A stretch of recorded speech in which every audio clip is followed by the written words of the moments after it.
Hello people, good morning. My name is Azrin and I'm from the Greece National News. After the World War II, the European Union is established.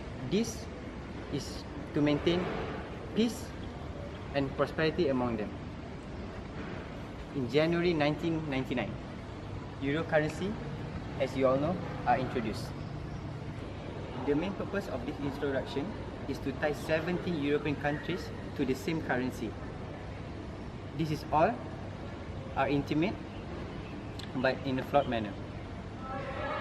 However, for the past 3 years, Greece, Portugal, Ireland, Italy and Spain are on the brink of financial collapse due to the debt crisis. Our country now are so far in debt that we don't even manage to pay our high interest on our own loan. So currently we are live at the press conference made by Finance Minister of Greece. So sir, is it true that our country are now suffering from debt crisis? Well, yes. As much as I hate to admit it, our country now is in a serious debt crisis.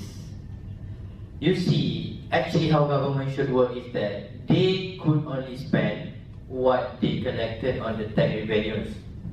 But when we spend more than that amount, we have to borrow. The thing is that when we borrow, we are engaging in a serious deficit spending. Our country is very high in deficit spending because we only collect so little in tax. So sir, why are we borrowing more?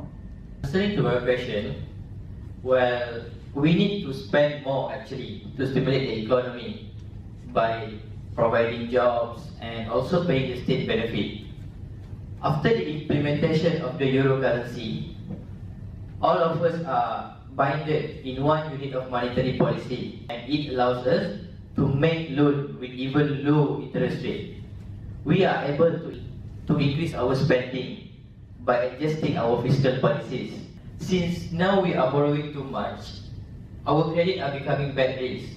The bank, investor are pulling themselves out and we can't make loan from them anymore.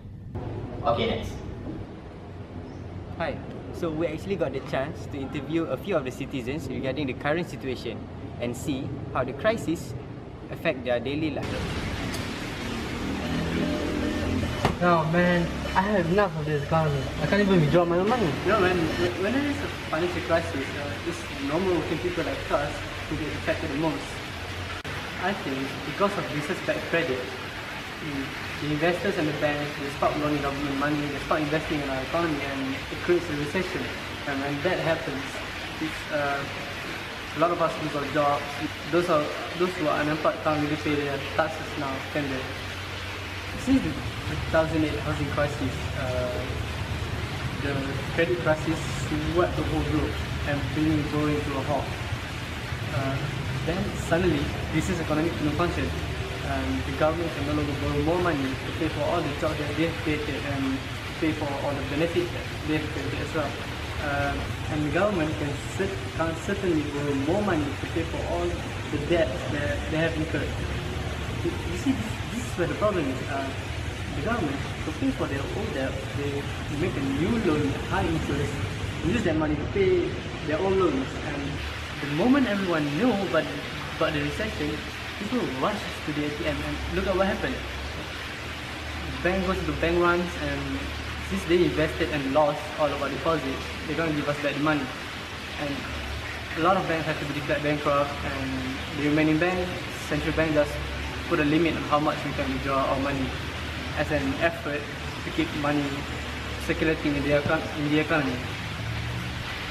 You know, if you ask me, it's not just the government's fault. Those rich people who didn't pay their taxes, they are the ones who are really hurting the economy. So, do you pay your tax? Do you pay your tax? Yeah, I pay my tax, of course.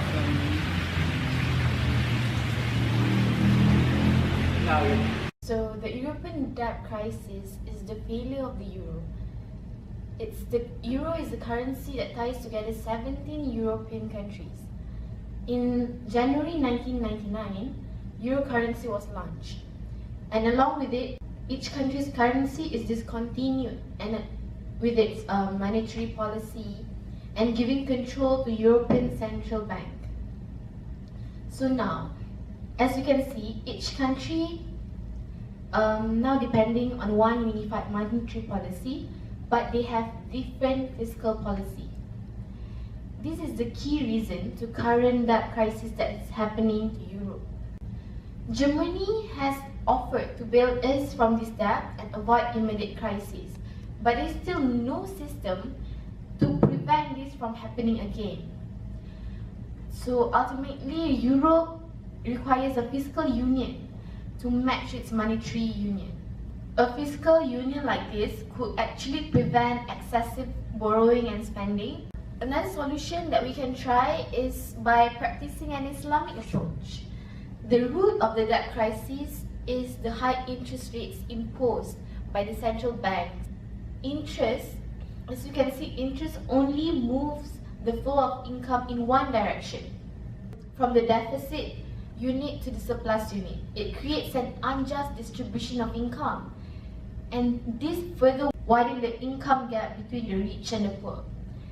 Islamic concept promotes an equity distribution.